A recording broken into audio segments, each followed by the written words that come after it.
Assalamualaikum dan selamat sejahtera. Kami dari kumpulan 3 akan membentangkan tentang salah laku tidak menepati masa. Kami telah menyediakan sebuah modul untuk memberi penekanan terhadap warga sekolah tentang salah laku tidak menepati masa ini.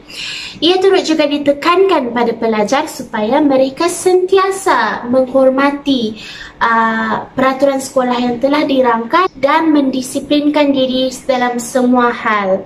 Tetapi pelajar sekolah masih tidak dapat mendisiplinkan diri mereka sendiri dalam menepati masa yang telah ditetapkan.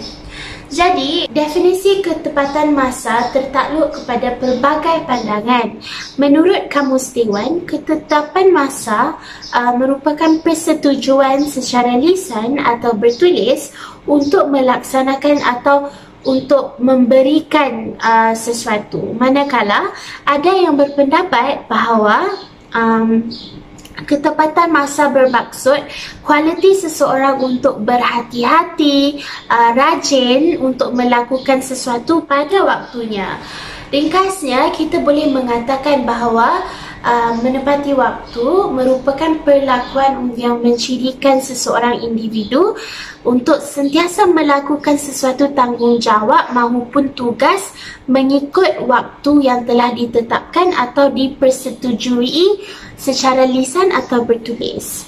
Jadi untuk saya sendiri, menepati masa adalah sebuah komitmen.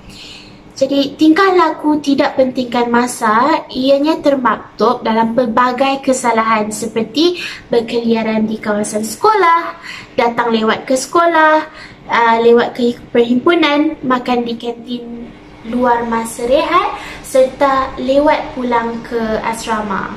Demi membendung tingkah laku tidak menepati masa oleh para pelajar, guru mestilah menunjukkan teladan yang baik dengan sentiasa menepati masa apabila sampainya waktu sesi pengajaran dan pembelajaran berlangsung di dalam bilik darjah. Sekian daripada saya, terima kasih.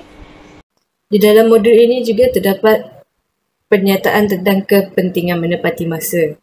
Terdapat 3 kepentingan yang dimasukkan dalam modul ini, iaitu yang pertama sekali, ianya dapat mencerminkan individu yang bertanggungjawab. Sifat menepati masa adalah penting kerana ia dapat mencerminkan imej individu sebagai seorang murid yang bertanggungjawab. Selain itu, ketepatan masa bukan sahaja dapat membantu meningkatkan imej individu, malah ia juga dapat membantu memberi sumbangan yang besar kepada kejayaan mereka. Kepentingan menepati masa yang seterusnya adalah ianya dapat mencerminkan adab yang baik. Kepentingan menepati masa ini dapat mencerminkan adab yang baik kerana berada di tempat yang sepatutnya pada waktu yang tepat ketika bertugas dapat mencerminkan adab yang baik ketika melaksanakan tugas. Hal ini demikian kerana ketepatan masa dapat menunjukkan hormat individu tersebut terhadap rakan sekerja atau murid sekolah. Dan akhir sekali, kepentingan menepati masa dapat memupuk sikap dan disiplin individu. Hal ini demikian kerana pengurusan masa yang teratur dapat membantu individu untuk mengenal pasti jadual harian mereka secara teliti. Perkara ini dapat membantu murid atau guru untuk membentuk disiplin diri dari segi penjagaan masa dalam kehidupan seharian mereka. Seterusnya terdapat infografik tentang kesan kejayaan menepati masa. Terdapat 5 kesan kejayaan menepati masa, iaitu yang pertama sekali, jadual harian lebih teratur.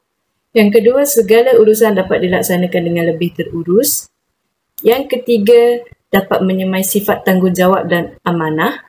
Yang keempat, mengelakkan diri dari sikap menangguh. Dan yang kelima, ia berupaya memberi fokus kepada perkara-perkara yang patut diberi keutamaan. Baiklah, saya akan teruskan dengan penjelasan faktor pelajar tidak menepati masa. Faktor yang pertama adalah sikap pelajar itu sendiri. Sikap pelajar yang tidak mempunyai disiplin dan tidak dapat mengurus masa dengan baik akan meningkatkan kecenderungan mereka untuk datang lewat ke sekolah. Selain daripada itu, kurangnya motivasi dan sikap ketidakbertanggungjawaban terhadap diri sendiri juga merupakan salah satu punca mengapa pelajar melakukan kesalahan tidak pentingkan masa. Faktor yang kedua adalah rakan sebaya. Seperti yang kita tahu, rakan sebaya mempunyai impak yang sangat besar dalam kehidupan pelajar dan rakan sebaya juga boleh menjadi individu yang memberi pendedahan yang tidak baik dan membawa nilai buruk kepada disiplin pelajar. Sebagai contoh, pelajar akan meniru tindak tanduk kawan mereka yang tidak baik seperti berkeliaran di kawasan sekolah dan juga tidak menepati masa. Faktor yang ketiga adalah ibu bapa. Ibu bapa yang tidak menunjukkan teladan yang baik dari segi menepati masa dan tidak menegaskan kepentingan menepati masa ini akan menyebabkan pelajar memandang remeh akan kepentingan menepati masa. Dan selain daripada itu, ibu bapa yang kadang-kadang terlalu sibuk sehingga tidak mempunyai masa untuk memantau waktu anak-anak ke sekolah juga merupakan salah satu punca. Dan faktor yang terakhir adalah persekitaran sekolah. Persekitaran sekolah yang mempunyai kawalan yang ketat menyumbang kepada masalah disiplin pelajar. Kerana pelajar yang tidak berpuas hati dengan kawalan ketat ini akan protes dengan datang lewat ke sekolah.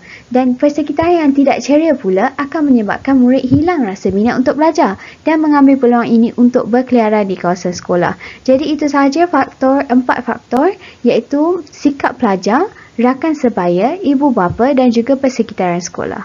Sekian, terima kasih. Contoh-contoh pelajar yang menepati masa terbahagi kepada 3. Yang pertama sekali adalah sifat yang berdisiplin. Pelajar yang menepati masa akan lebih berdisiplin kerana sifat tersebut telah pun ditanam di dalam diri pelajar. Pelajar juga tidak akan lewat ke sekolah dan akan lebih disenangi oleh guru. Isi yang kedua ialah kepercayaan. Pelajar yang menepati masa akan lebih dipercayai oleh orang lain iaitu guru dan juga rakan sebaya. Seterusnya, pelajar yang menepati masa akan mudah diberi peluang untuk melakukan kerja-kerja yang penting. Yang terakhir sekali adalah kurang bermasalah. Pelajar yang menepati masa akan kurang melakukan masalah disiplin. Hal ini kerana pelajar akan lebih disenangi oleh guru dan juga rakan-rakan yang lain. Seterusnya, contoh-contoh pelajar yang tidak menepati masa.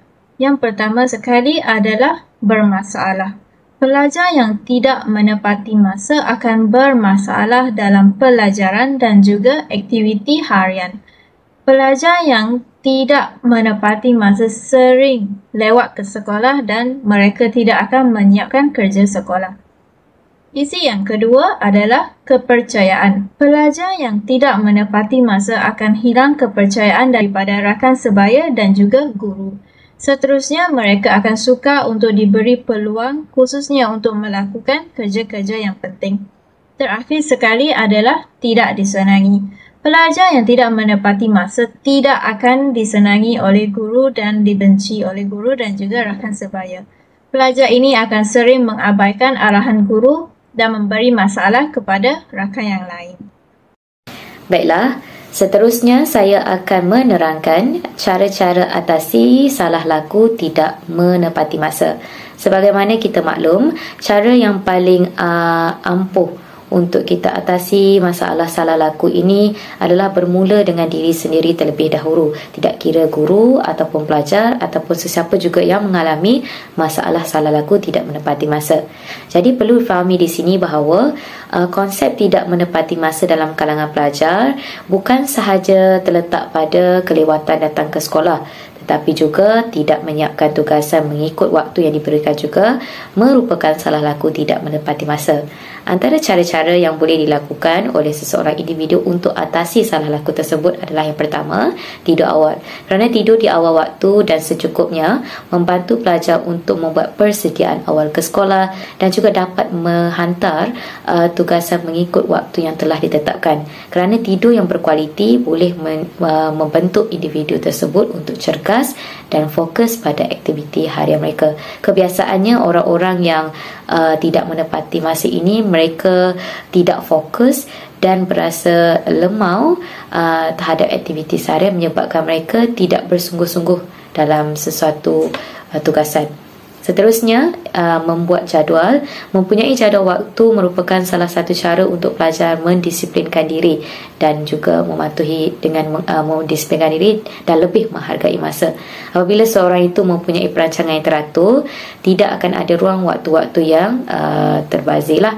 Tambahan pula, mempunyai jadual waktu ni mendidik individu untuk betulkan yang biasa dan biasakan yang betul. Misalnya, bila ada jadual, seseorang itu melatih diri untuk bangun di awal pagi dan cuba untuk konsisten terhadap jadual yang telah dibuat. Jadi itu akan melatih sedikit sebanyak cara-cara untuk atasi masalah salah laku tidak menepati masa.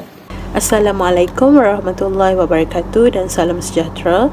Nama saya Nur Aisyah Sufia binti Taharin dan saya akan meneruskan pembentangan ini dengan subtopik yang seterusnya, iaitu kesan yang akan dialami oleh seseorang individu sekiranya dia tidak menepati masa. Okey, yang pertama, seseorang individu ini dikatakan akan mengalami tekanan diri. Mengapa? Baiklah, apabila seseorang individu tidak menepati masa, pekerjaan yang seharusnya diselesaikan dalam tempoh yang ditetapkan akan ditangguh atau tertangguh. Maka seseorang individu ini akan berasa tertekan kerana dia harus menyelesaikan pekerjaan tersebut dalam tempoh masa yang singkat dan juga dengan kadar segera.